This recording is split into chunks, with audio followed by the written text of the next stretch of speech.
แต่แล้วไอเปลี่ยนแปรไปหาว่าใจน้องเป็นคนละหน่วย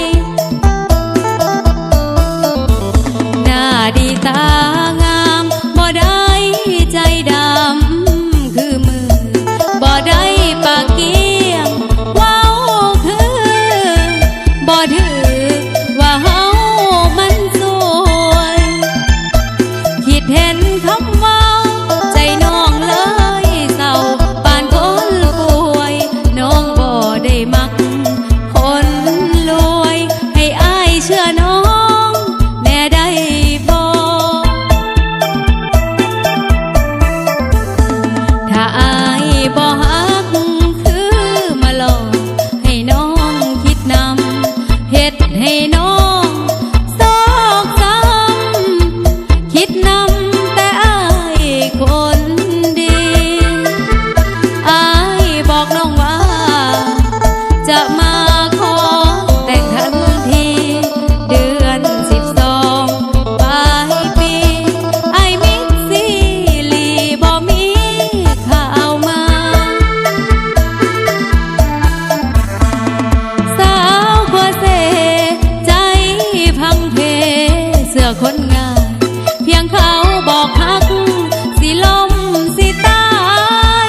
สุดท้ายหัวใจเป็นแป้วหรือตีหน้าตาน้องผู้ให้อายบ่เอาเฮ็ดแนวแต่นี่ต่อไปพอแล้วน้องหัวใจแป้วย้อนเสื้อคนลวง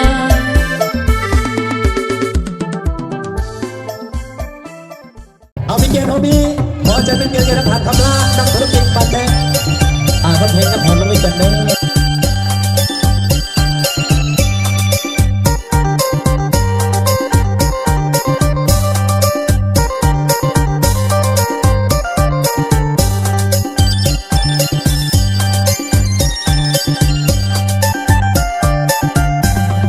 สาวลำวงอ้อยว่าสมงามเด่น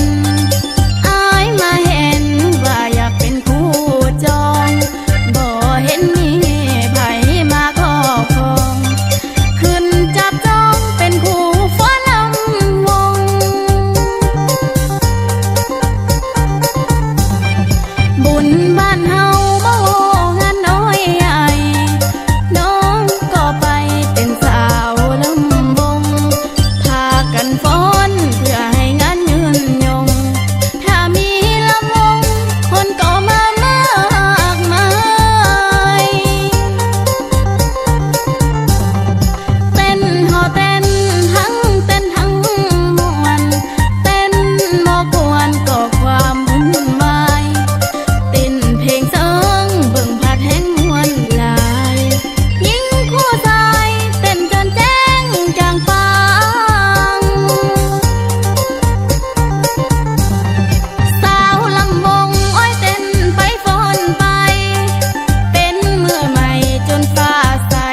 เห็นสาวดาวเต้นคนงาม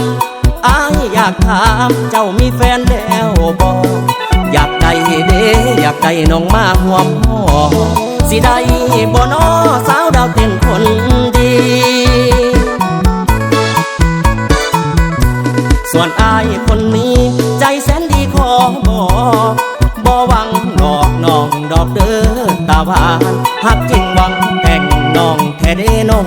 คานขอน้องตาหวานสงสารอายเด้อนาอายตามหาน้องจนทุกทียามงานบุญมีขอแต่อายได้หูอยากพบเด้อายอยากพบยอดสูงอายอยากรู้ว่าน้องอยู่บ้านใดบอกมาไว้อายสิไปขอแต่งข้าดองแพงอายนี้บ่จีดอกนาขอแต่น้องหับปากอายมาอายหาการดาจนลงทางเมือง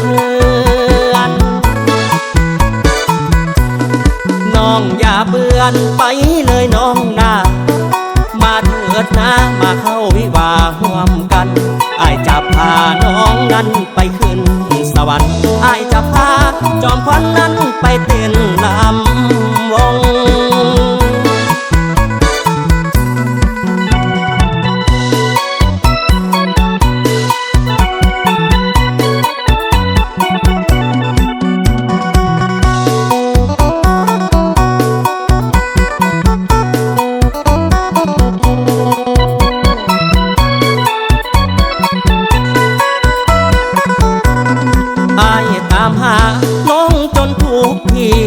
ยามงานบุญมี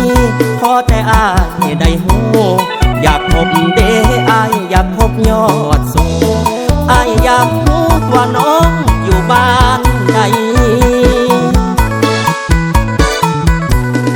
บอกมาไว้อายสิไปขอแต่งข้าดองแพงอายนี้บ่ตีดอกนา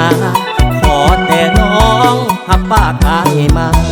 อายหาการดาจนลงทางเมืองน้องอย่าเบื่อไปเลยน้องนามาเถิดนะมาเข้าวิวาห่วมกันอายจะพาน้องนั้นไปขึ้นสวรรค์อายจะพาจอมขวัญนั้นไปเต้นลำ